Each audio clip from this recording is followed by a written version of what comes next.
Hello everybody, this is The Exception, and welcome to my draft analysis for Season 2 of the NPA! So last season, I went to the playoffs with a losing record. I'm not very happy about that. Hopefully this season will be the season that we have a winning record. Well, since it's Season 2, this is my second chance.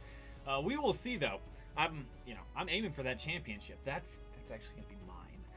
So anyways, we got Landorus T here as my first pick. I was second overall. Mega Gardevoir went before me. I actually had a little bit of interest in Mega Gardevoir, but it's whatever. I did have I had backup options. I went into this draft kind of willing to wing it. So anyways, it got to me, and I was thinking, you know, what am I familiar with? What can I use well? And what would I not be made fun of for taking in the first round? So I went with Landorus T. I feel pretty confident that I can use it. You know, U-turn, Rock Slide, Earthquake. A lot of people know how to use Landorus. It's, you know, it's whatever, but it's amazing, you know. So you can't go wrong with Landorus. That's what I went with. Ground immunity, electric immunity, pretty great. So yeah, let's move on to round 2, where I picked Florges. Florges is my second pick. There are not a whole ton of viable fairy types, and I feel like they're pretty important, especially in a draft format, because in the NPA there's 24 teams this season, so not everybody is going to get a fairy type. At least not, you know, a viable one. Are there 24 fairy types? Actually, I don't even know if there are 24. I don't know. There was only 60 Pokemon introduced into Gen 6, so I could imagine there being less than 24 fairies. But that'll be interesting to see how that works out in a 24-team league. So I wanted a fairy. I really wanted a fairy. And I wanted Sylveon. I knew it wasn't going to get back to me, so I'm happy that I got Florges with my second choice. It was also in Tier 2, rather than me having to take a Tier 1, so that was a plus on Florges there. You know, Moonblast has a really high special defense, more speed than Sylveon, and actually I think it has higher special attack too. I think Sylveon is preferred for the Hyper Voice and the Pixelate. But I'm pretty happy with Florges. Huge special wall. Very excited to have it on my team here. Alright, so let's move on to round 3. We have Mega Latios. So at this point in the draft, I really wanted to get my Mega.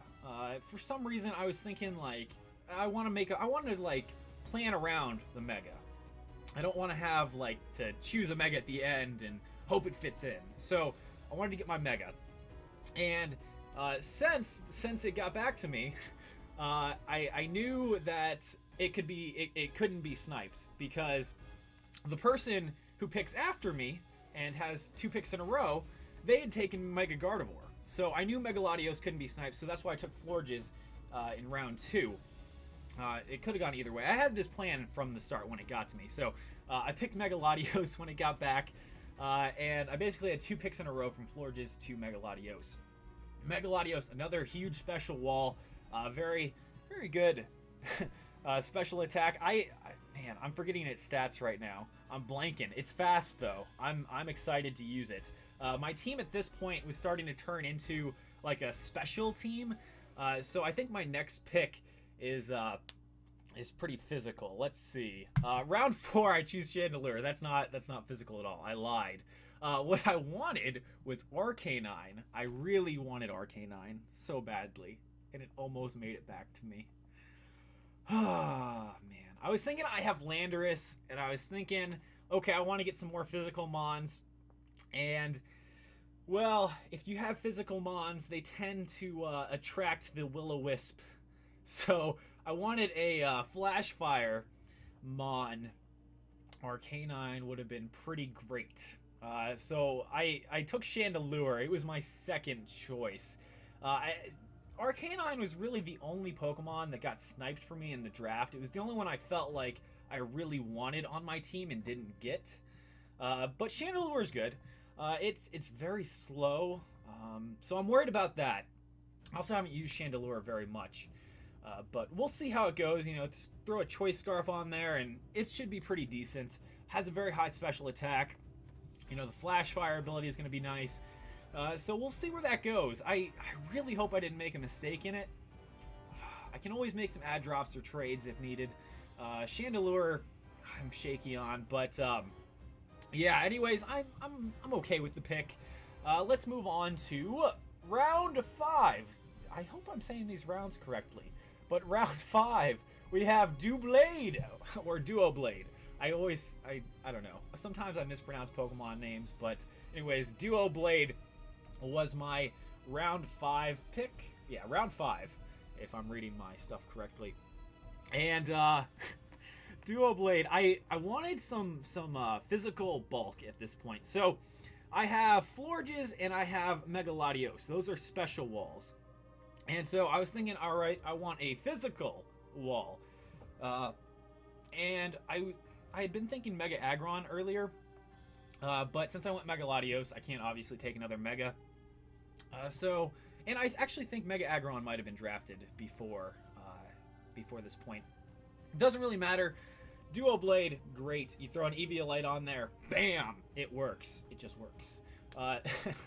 So I'm hoping I can use that to my advantage. I expect it does have a ground type weakness and fire, and those are common types, you know. So I'm worried about it, but I'm pretty happy that I have a physical wall, a good physical wall on the team. So we'll see how that works out. Plus, it's a steel type. So like I said, fairies are very scary in the meta anyway.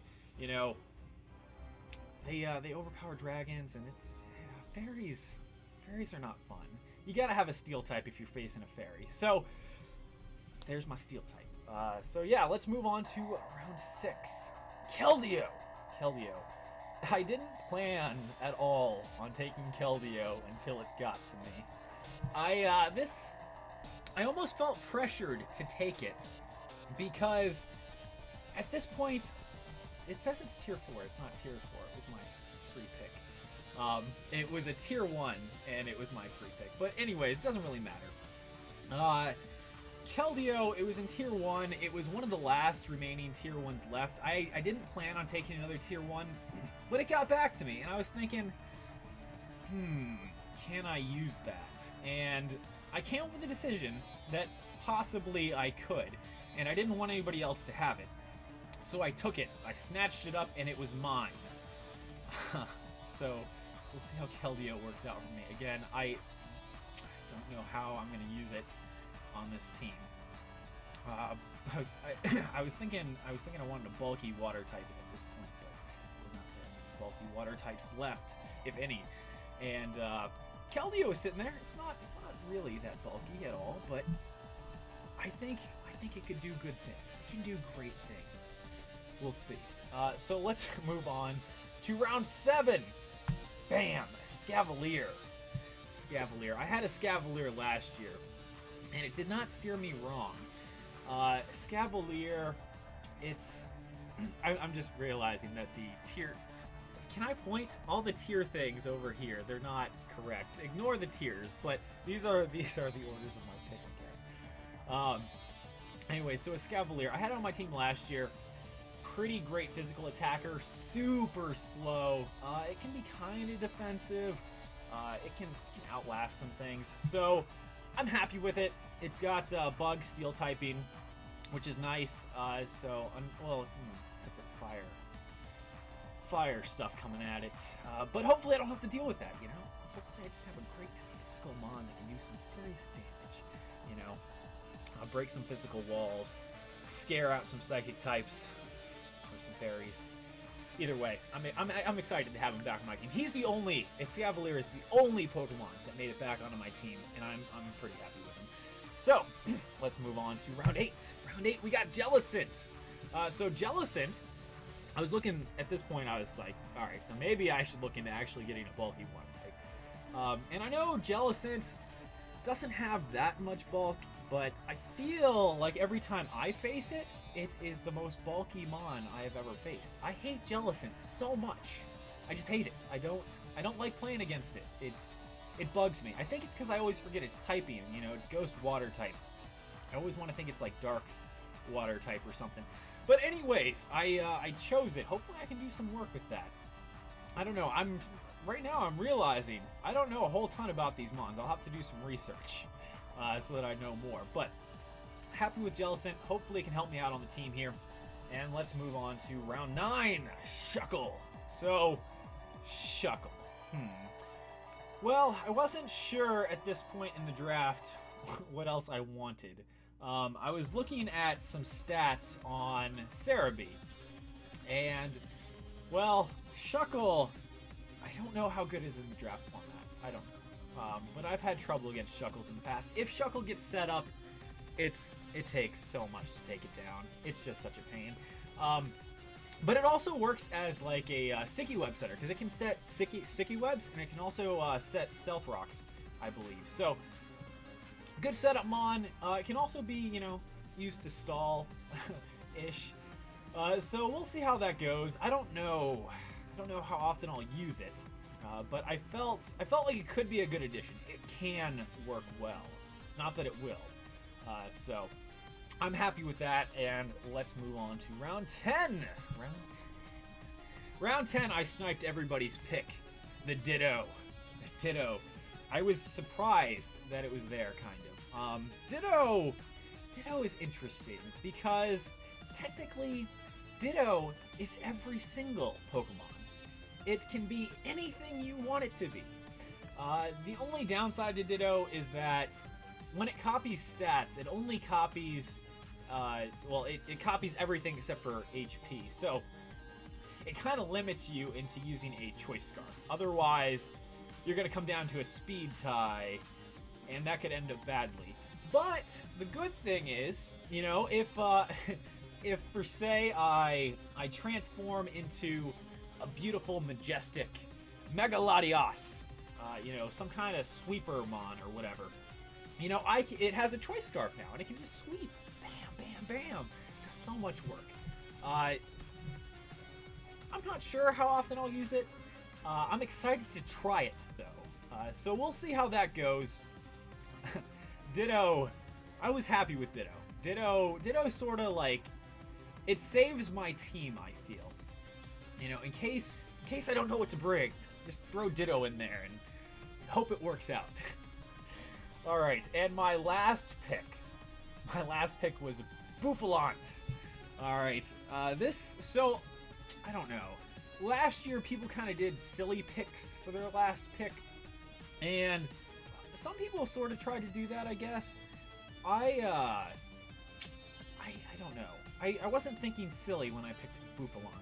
I haven't used Bouffalant ever, but it has the Sap Sipper ability, and since I have Keldeo and Landorus and, you know, Jellicent, I don't know, it felt nice.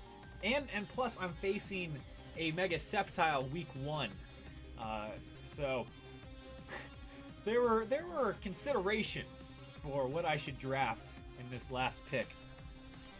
So I went Bouffalant. Sap Sipper ability, really don't know too much about Bouffalant. But buddy, I hope you can help me out in this draft. We'll see. We will see. So that is my draft for this season of the NPA. Of course, I can make ads, drops, and trades, so my team may change as the season goes on.